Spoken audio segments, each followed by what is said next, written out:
A arte paleocristã é baseada em Jesus Cristo, de forma a difundir os seus ensinamentos para os povos. Teria começado na Judéia, uma província de Roma, e logo em seguida se disseminou por todo o Império Romano. Então, resumindo, a arte paleocristã é a arte marca um novo período da história, tá?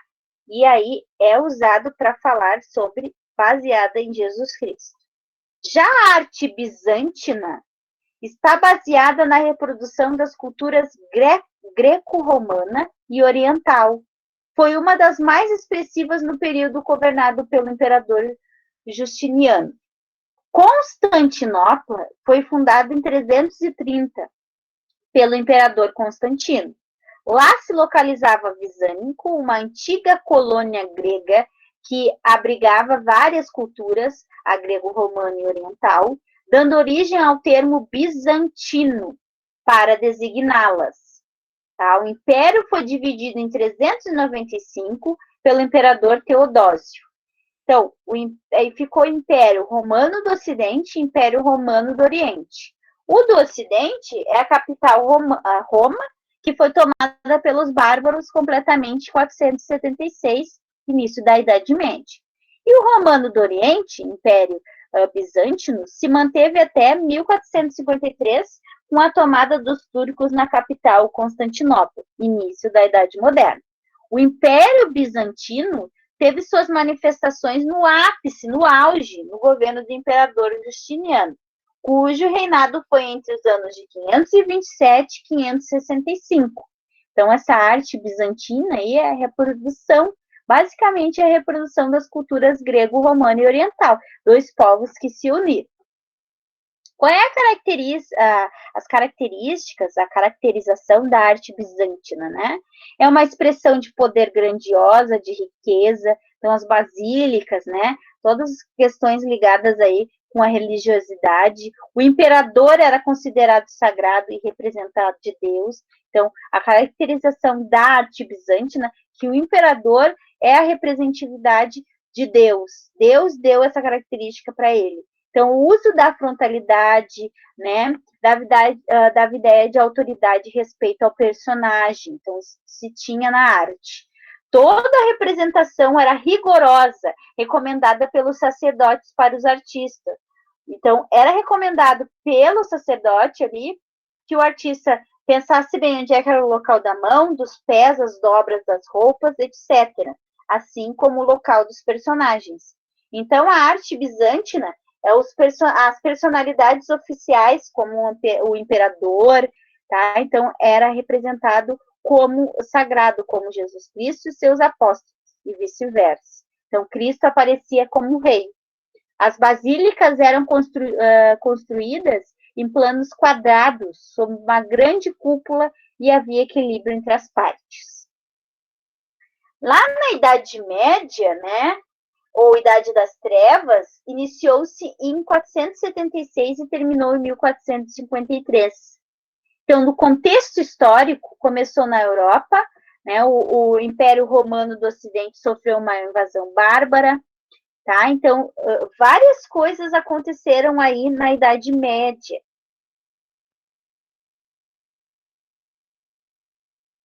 O governo do Carlos Magno, a cultura grego-romana quase desapareceu, né?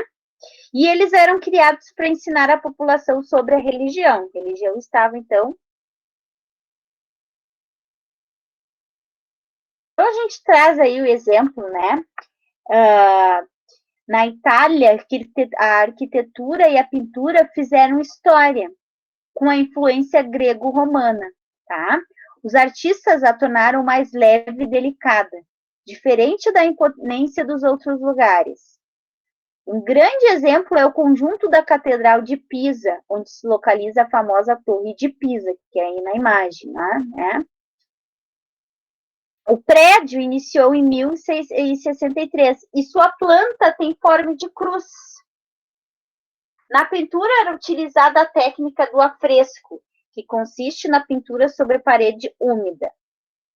A arquitetura românica, com seus grandes espaços, propiciava a presença da pintura chamada também de mural. Eram pintadas ilustrações de livros religiosos em conventos, mosteiros e igreja, sobre a criação do universo e do homem. Esse tipo de pintura praticamente não tinha nada profano. Suas principais características são a deformação, que eram expressos sentimentos religiosos, e a interpretação dos artistas sobre a realidade e o colorismo. Cores, né, meios tons, jogos de luz e sombra.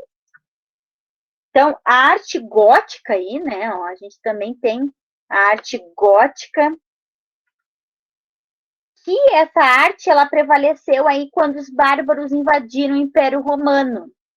Qual é a caracterização dela? Ela era criada pela a criação das abóbadas de arcos cruzados, arcos quebrados vitrais, entre outros. Vamos lá na segunda imagem. Ó.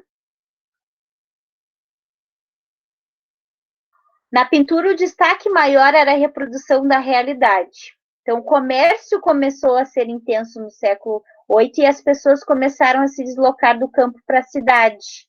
Anteriormente, o modo de vida da população se concentrava no campo e nos mosteiros, onde a arte se desenvolvia. E a partir daí, ela começa a se instalar nas cidades. Então, a gente tem uma escultura gótica ali, ó, obras de destaque, a Catedral de Notre-Dame de Paris e a Catedral de Notre-Dame de Chartres. Na Alemanha, tá, no século VIII, o estilo gótico começou a se desenvolver e um dos exemplos a ser citado é a Elisabethkirche, em Marburgo. Então, estando relacionado à arquitetura, nas grandes igrejas, é uma manifestação artística que enriquece mais as construções. Então, essa escultura gótica, ela é dada muitas vezes através dela, desses ensinamentos. As obras que se destacavam são a estátua do cavaleiro medieval, mostrando a cultura da cavalaria e os seus traços. Encontramos algumas esculturas assinadas do século VIII, como, por exemplo, as de Giovanni Pisano, um artista italiano que esculpiu várias esculturas em igreja. Um dos exemplos de suas obras está na escultura da Virgem e do Menino, livre de colunas ou qualquer outro suporte. Então, eles saem da estrutura de igreja para contar a realidade aí e trazer a questão da civilização da cidade. Os manuscritos ilustrados e iluminura. Dentre os objetos preciosos durante o século VII e até o século IX, surgiram os manuscritos ilustrados. Em pergaminhos de livro, eram feitas as ilustrações, eram elaborados com delicadeza e passavam uma técnica especial. Esses manuscritos eram preparados principalmente para os burgueses e aristocratas, representantes da classe rica da época. Eram feitas por artistas leigos nos mosteiros e estavam relacionadas aos livros da Bíblia. Uma delas, né, foi a Bíblia chamada de Moralizada, que possuía algumas passagens compostas por ilustrações. Então, as pinturas góticas, né, elas são... Qual é o contexto histórico delas? Elas fazem nas vésperas do Renascimento. Então, a pintura gótica surgiu no século 6, 7, 8, 9, e início do século 9 ali, geralmente as pinturas buscavam representar os seres com realismo e tratavam de temas religiosos. Né?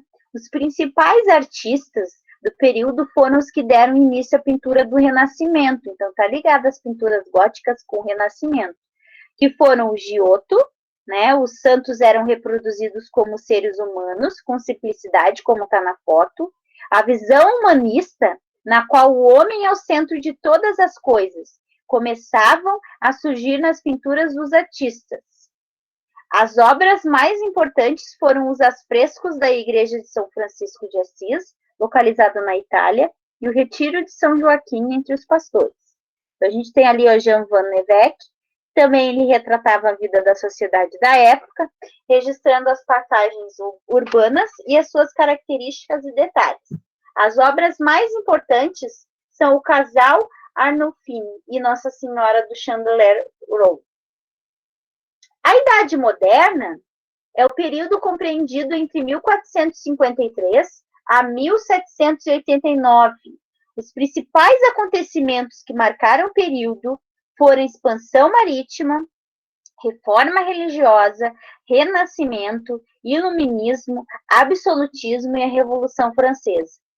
Essa arte acontece em meio a grandes transformações. Então, a arte na Idade Moderna, com parte de história de Ocidente, temos a queda do Império com a retomada dos turcos pela capital de Constantinopla. Então, esse foi um período de muitas transições, de revolução, substituição do tema feudal para o sistema capitalista. Então, o Renascimento, sem dúvida, foi um dos movimentos que mais influenciou a arte moderna. Essa não somente a arte, mas nas áreas científicas, filosóficas, literárias, urbanas e comercial. Então, o Renascimento influencia a arte moderna. Tá? No final da Idade Moderna, a arte moderna já se iniciava sendo uma forma de preparação para o renascimento de um novo marco da história. Então, a arte na Idade Moderna, ou a arte moderna, se tem para explicar e para mostrar o renascimento, tá? De um novo marco da história da arte. O Barroco, ele se inicia na Itália e através dessa arte, os ensinamentos cristãos puderam ser espalhados de uma forma diferenciada. Ela surgiu no século XII, ali, em suas características, enfatizaram as transformações ocorridas na Idade Moderna. No século IX, a reforma protestante, originando os estados nacionais e os governos absolutos, onde cada nação deveria ser liberada do poder que a Igreja Católica possuía no período. Eles reagiram com a Contra-Reforma, então é um período turbulento, se fortalecendo e fazendo belas composições arquitetônicas, como as igrejas. Então, o Barroco não demorou muito a chegar às Américas e foi através dele que a razão proposta pelo Renascimento começou a se diluir.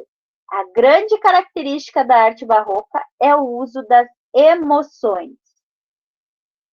Então, a pintura barroca na Itália teve uma disposição de elementos dos quadros, que sempre formam a composição em diagonal, contraste de claro e escuro nas cenas, o que intensifica a expressão dos sentimentos. Realismo, retratando não só a vida da burguesia, mas a vida dos povos simples.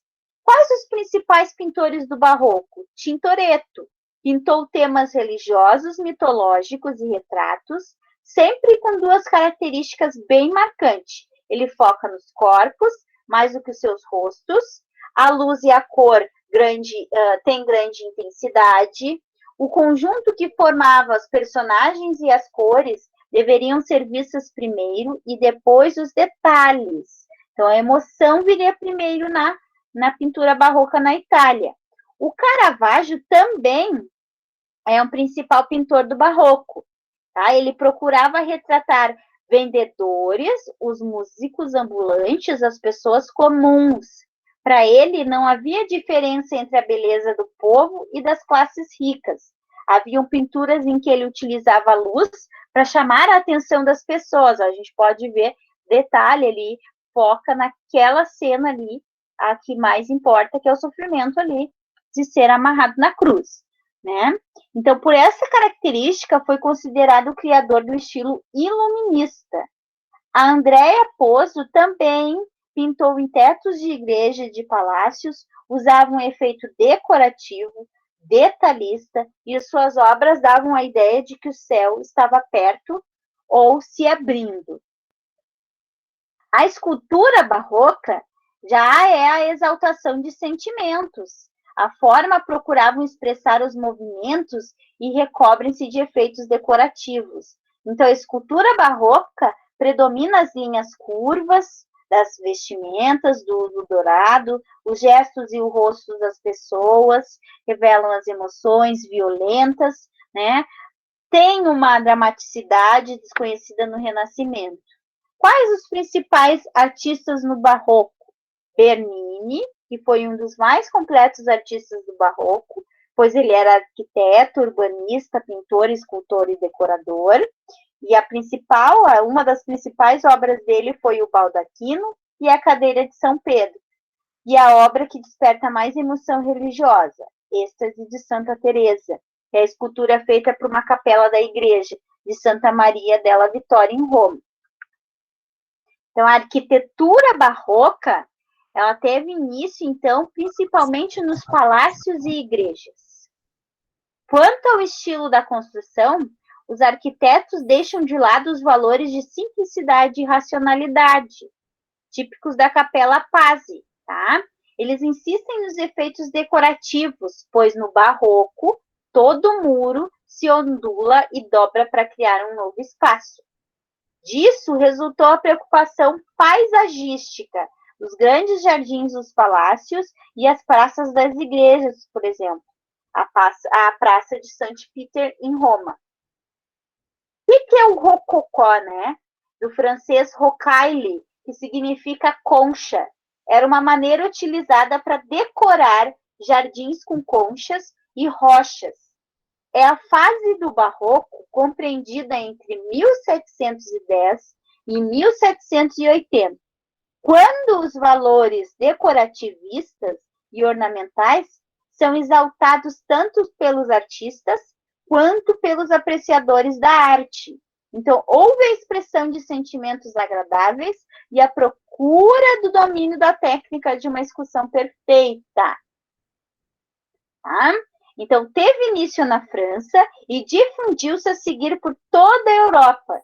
No Brasil, a sua manifestação se deu no mobiliário, conhecido como estilo de Dom João V. Tá? Então, o rococó, ele é uma maneira utilizada para decorar o jardim com conchas e rochas. Qual é as diferenças aí do barroco e o rococó?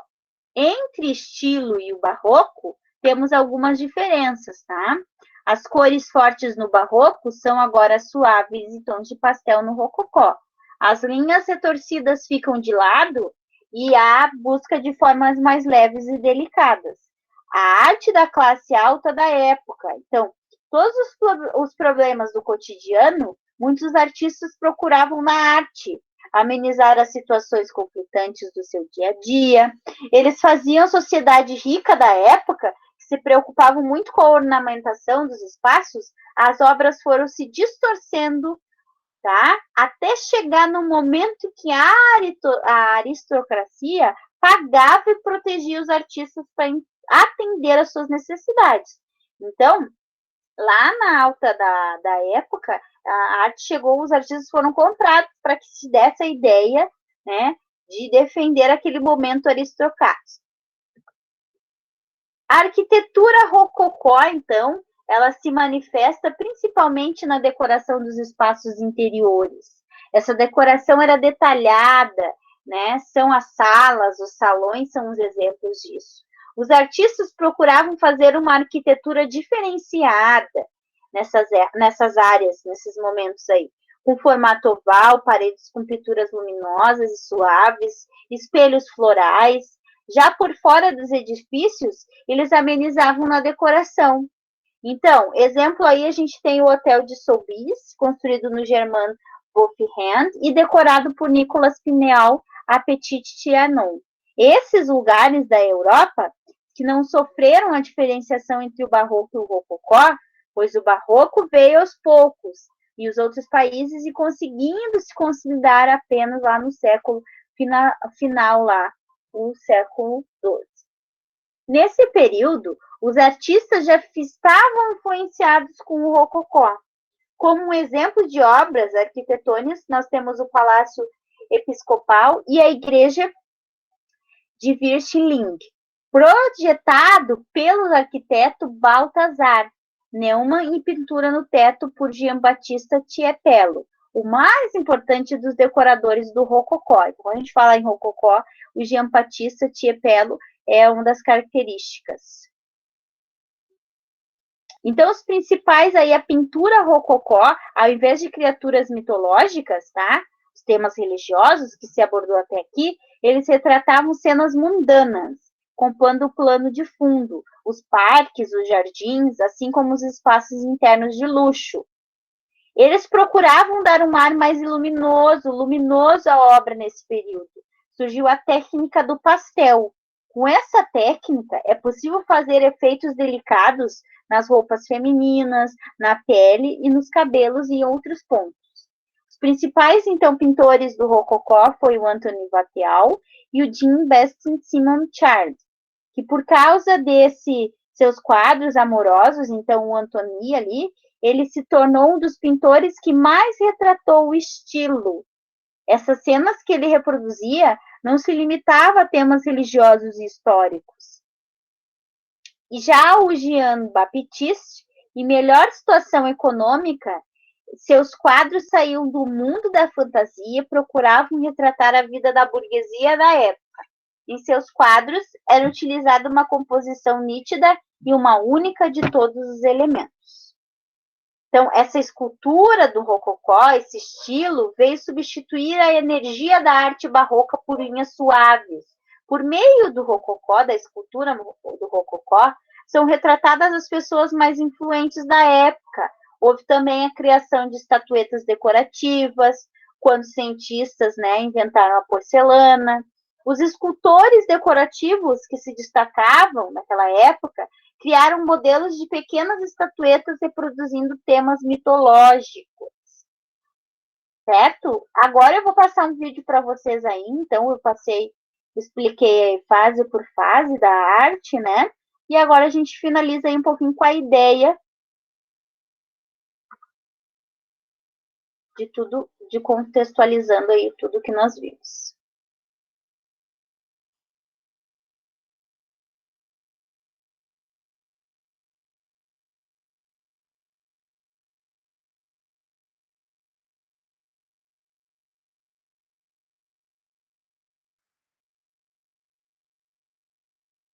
Só me dão um ok se todos estão vendo o vídeo que eu vou passar aí.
Um dos períodos mais fascinantes da história humana é a pré-história.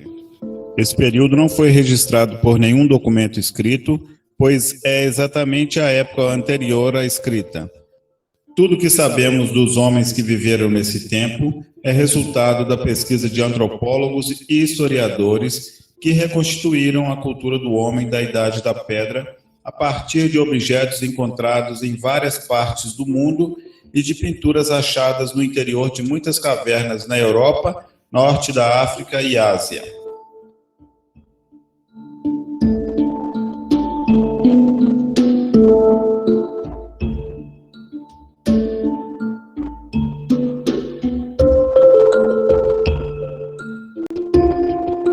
Como a duração da pré-história foi muito longa, os historiadores a dividiram em 3 períodos.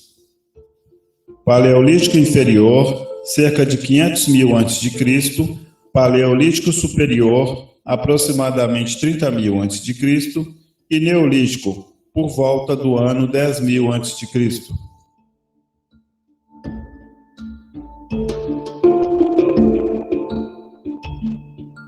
Como o nosso objetivo é estudar a evolução da arte através dos tempos, vamos conhecer sua história partindo do Paleolítico Superior, pois é neste momento que os pesquisadores registraram as primeiras manifestações artísticas, como é o caso das pinturas pré-históricas encontradas principalmente nas cavernas de Niaux, Font de Gaume e Lascaux, na França, e na de Altamira, na Espanha.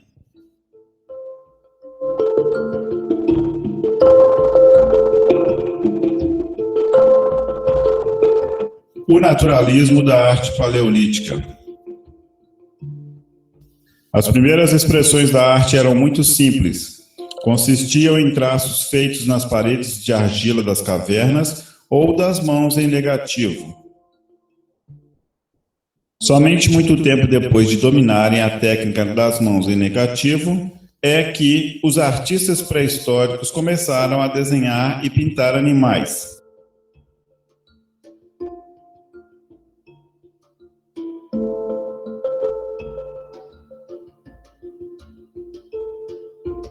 A principal característica dos desenhos da Idade da Pedra Lascada, nome pelo qual também é conhecido o Paleolítico Superior, é o naturalismo.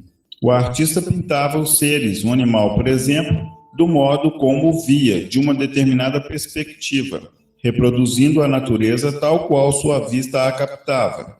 Assim, a arte do homem desse período, diferentemente da de outros, retrata apenas o que o artista via. Os egípcios, por exemplo, representavam a figura de perfil, mas colocavam os olhos vistos de frente, ou seja, faziam uma composição entre aquilo que viam e o que não viam, mas sabiam que existia. Na arte do Paleolítico, isso não acontece. É importante notar também que esses desenhos já revelam uma elaboração por parte do artista. Por isso, não existe neles qualquer traço que possa nos levar a compará-los com desenhos infantis. São inevitáveis as perguntas sobre os motivos que levaram o homem a fazer essas pinturas. Atualmente, a explicação mais aceita é que essa arte era realizada por caçadores e que fazia parte de um processo de magia por meio do qual procurava-se interferir na captura de animais. Ou seja, o pintor caçador do Paleolítico supunha ter poder sobre o animal desde que possuísse a sua imagem. Acreditava que poderia matar um animal verdadeiro desde que o representasse ferido mortalmente num desenho.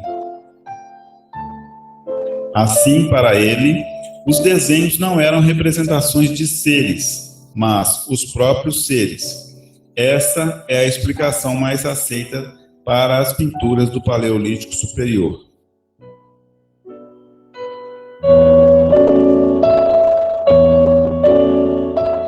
Como trabalhavam os artistas pré-históricos? Em suas pinturas, o homem da caverna usava óxidos minerais, ossos carbonizados, carvão, vegetais e sangue de animais. Os elementos sólidos eram esmagados e dissolvidos na gordura dos animais caçados. Como pincel, com certeza, utilizaram inicialmente o dedo, mas há indícios de terem empregado também pincéis feitos de penas e pelos. Outra técnica era a das mãos em negativo. Após obter um pó colorido a partir da trituração de rochas, os artistas o sopravam, através de um canudo, sobre a mão pousada na parede da caverna. A região em volta da mão ficava colorida e a parte coberta não. Assim, obtinha-se uma silhueta da mão, como num filme em negativo. Outro aspecto que chama a atenção de quem observa as pinturas rupestres, isto é, feitas em rochedos e paredes de cavernas, é a capacidade de seus criadores interpretarem a natureza. As imagens que representam animais temidos estão carregados de traços que revelam força e movimento. Assim, estão retratados os bisontes e outras feras. Mas, nas imagens que representam renas e cavalos, os traços revelam leveza e fragilidade.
artistas do Paleolítico Superior realizaram também trabalhos em escultura, mas, tanto na pintura quanto na escultura, nota-se a ausência de figuras masculinas.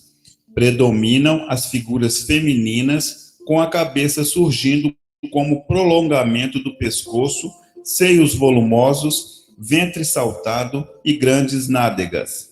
Dentre esses trabalhos, destacam-se a Vênus de Savignano e a Vênus de Willendorf.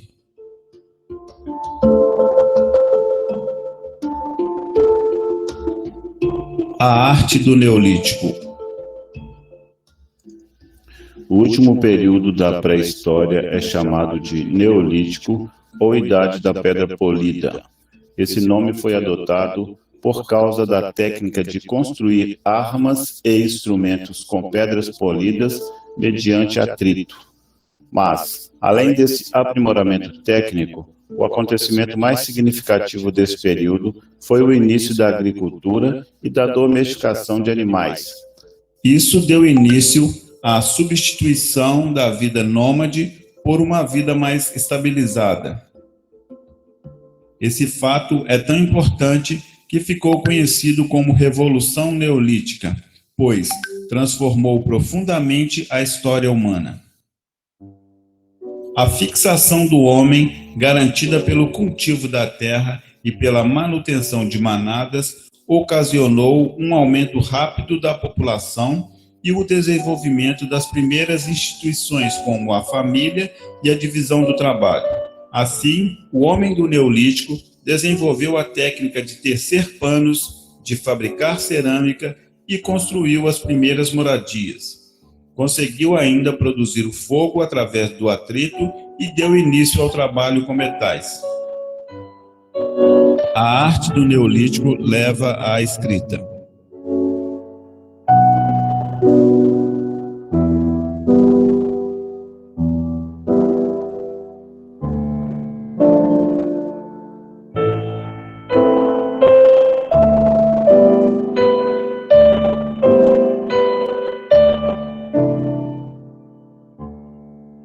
Todas essas conquistas técnicas tiveram um forte reflexo na arte. O homem que se tornara um camponês não precisava mais ter os sentidos apurados do caçador do Paleolítico, e o seu poder de observação foi substituído pela abstração e racionalização.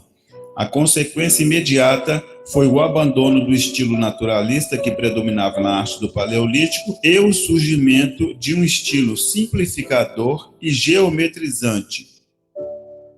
Em lugar de representações que imitam fielmente a natureza, vamos encontrar sinais e figuras que mais sugerem do que reproduzem os seres. Esta é a primeira grande transformação na história da arte.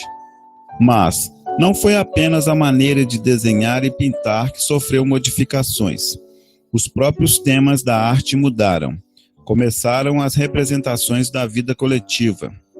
Como as pessoas passaram a ser representadas em suas atividades cotidianas, um novo problema se colocou para o artista: dar ideia de movimento através da imagem fixa. E o artista do Neolítico conseguiu isso de uma maneira eficiente, como se pode notar nas pinturas de cenas de danças coletivas, possivelmente ligadas ao trabalho de plantio e colheita. A preocupação com o movimento fez com que os artistas criassem figuras leves, ágeis, pequenas e de pouca cor. Com o tempo, essas figuras foram se reduzindo a traços e linhas muito simples, mas que comunicavam algo para quem as via. Desses desenhos surge, portanto, a primeira forma de escrita, a escrita pictográfica, que consiste em representar seres e ideias pelo desenho.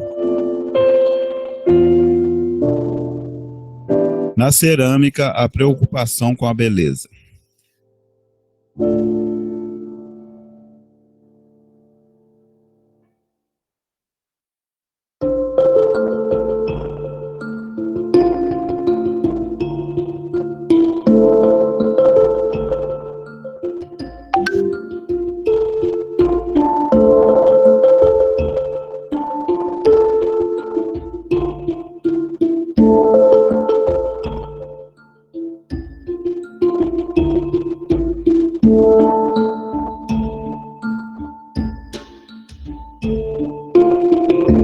Além de desenhos e pinturas, o artista do Paleolítico produziu uma cerâmica que revela sua preocupação com a beleza e não apenas com a utilidade do objeto.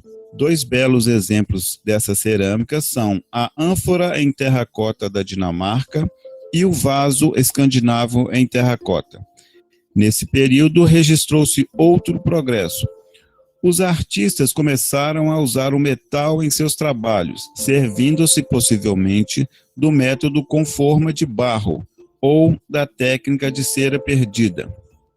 As esculturas em metal, representando guerreiros e mulheres, são ricas em detalhes, constituindo um precioso documento das roupas e atividades do Neolítico. Essas esculturas foram encontradas sobretudo na Escandinávia e na Sardenha.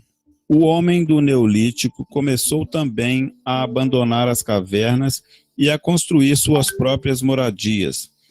Dessas construções são conhecidos os nuragues, edificações em pedra, sem nenhuma argamassa e em forma de cone truncado. São também desse período as construções denominadas dolmens. Consistem em 2 ou mais pedras grandes fincadas verticalmente no chão, como se fossem paredes, e em uma grande pedra colocada horizontalmente sobre elas, parecendo um teto. O porquê dessas construções ainda não foi suficientemente esclarecido pela história e pela antropologia.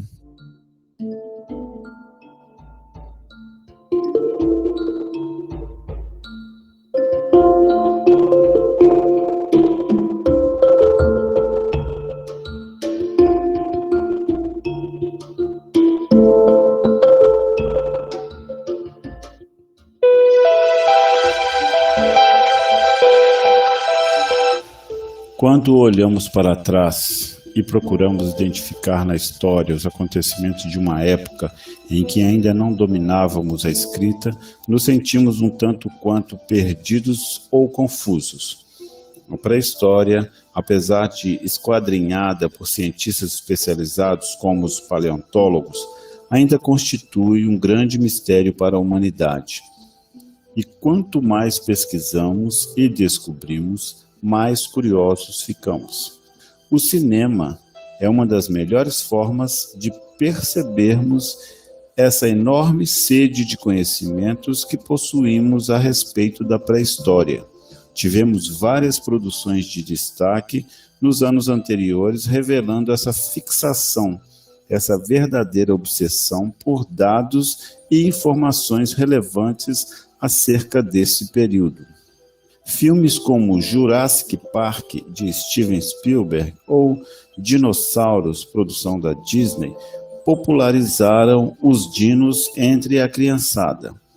Fizeram, inclusive, que se criasse uma enorme diversidade de produtos destinados a atender a demanda e satisfazer a curiosidade dos espectadores mirins. Outras produções como 2001, Uma Odisseia no Espaço, do diretor Stanley Kubrick, que em seus 15 minutos iniciais nos apresenta os hominídeos ou homens pré-históricos, ou A Guerra do Fogo, de Jean-Jacques Arnaud, realizador de O Nome da Rosa e Círculo de Fogo, destinados a um público mais maduro, fizeram também sucesso e captaram espectadores para o assunto. Entretanto, é importante destacar que, como o cinema é uma forma de entretenimento e, consequentemente, dedica-se à diversão de seus frequentadores, os realizadores desses e de outros filmes do gênero não tinham que manter em suas produções total fidelidade aos achados e descobertas das muitas equipes de pesquisadores que estão espalhadas pelo mundo, inclusive no Brasil, com destaque para o trabalho da pesquisadora da Universidade de São Paulo, Nied Guidon, que há anos realiza importantes avanços com a descoberta de pinturas rupestres e fósseis no Nordeste do Brasil. Há, porém, aspectos importantes apresentados nestes filmes e animações.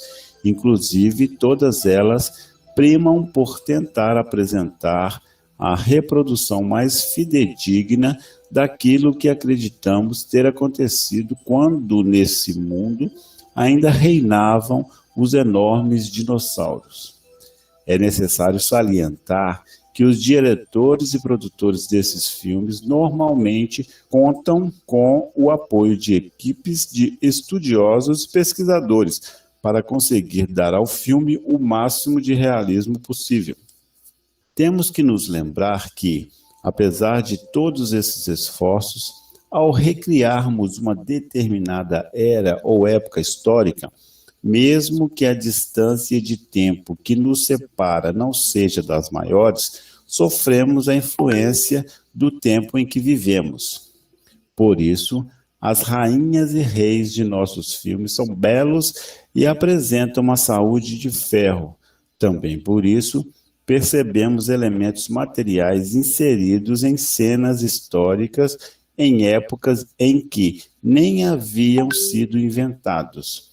Por esse mesmo motivo, alguns de nossos animais pré-históricos são sempre agressivos quando muitas vezes apenas agiam dessa forma quando provocados pela fome ou por seus inimigos naturais.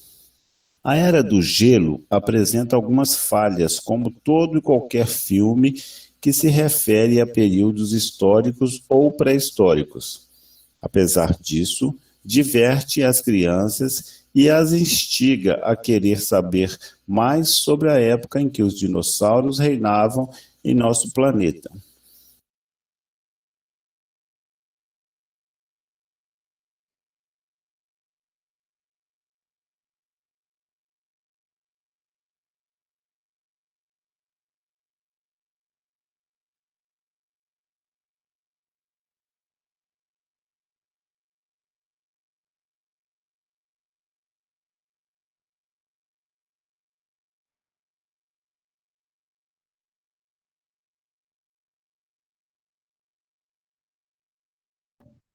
Eu não estou escutando, estou sem áudio.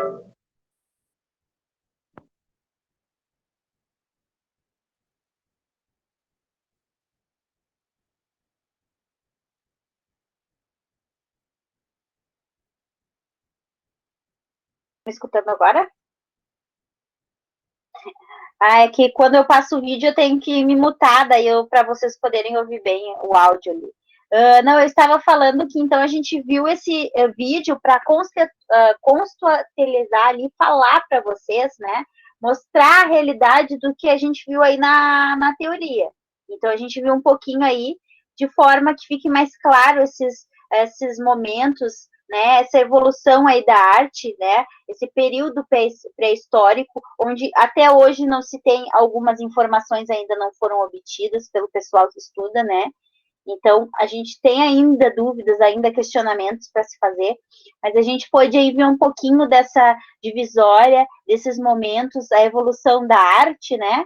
A cultura ali, a arte rupestre também, que foi um marco, né? Então, a gente também, ela tem influência, né? Os períodos, a Idade Média, eles têm influência na arte, tudo tem influência. Né? Então, a gente vê que isso também a gente acaba vendo lá na arte, na literatura, todas elas conversam, a gente vê esses momentos e elas se apresentam de alguma forma. A gente já tinha visto, quem estava comigo na aula de literatura, que a questão religiosa, ela inicia de novo na arte também, né? E aos pouquinhos vai se trazendo a questão do homem e vai tendo essa evolução até chegar no traço estilístico, né? Aí a forma, então, ela como arte por si só, certo, gente? Então, a aula hoje é essa. Então, como eu pedi para vocês, tá? Como eu pedi para vocês, quem puder enviar o trabalho até sexta-feira, eu agradeço, tá? Mas a data final é terça-feira, dia 20, tá? 20 de abril, tem que ter lá no e-mail da escola, ou se vocês puderem, quem quiser entregar em mãos o trabalho, ir na escola. Certo, gente? Alguma dúvida? Quem não tiver dúvida, né, pode se encerrar a aula aqui. Bom restinho de noite, boa semana. E agora nos vemos lá na segunda fase, quando começar a segunda fase, retorno, eu que inicio com a disciplina de português, literatura e artes de novo. Eu espero que vocês tenham gostado da professora de inglês, fui eu que indiquei. Ela trabalha comigo na outra escola também, né? A professora Yasmine é teacher, que na outra escola eu sou teacher também. Então, eu dou português, literatura e artes e dou inglês também. Então, eu indiquei ela e espero que vocês tenham gostado. Espero que vocês tenham gostado da nossa primeira fase juntos também, ok? Estou à disposição, me chamem lá, qualquer dúvida que vocês tenham, certo? Façam um trabalho com calma aí, bem descritinho, bem detalhado. Certo, gente? Boa noite, fiquem bem. Tá bom. Ah, e outra Tá lá, coisa professora. muito importante, nunca desistem das ideias e dos planos de vocês. Vocês estão terminando, vocês vão concluir essa etapa e daqui a pouquinho vocês vão estar com o canudo aí do terceiro ano e finalizando esse processo aí, certo? Acreditem em vocês e na capacidade de vocês. Tchau, boa noite. Tá bom. Boa noite. Boa noite. Boa noite. Boa noite. Boa noite.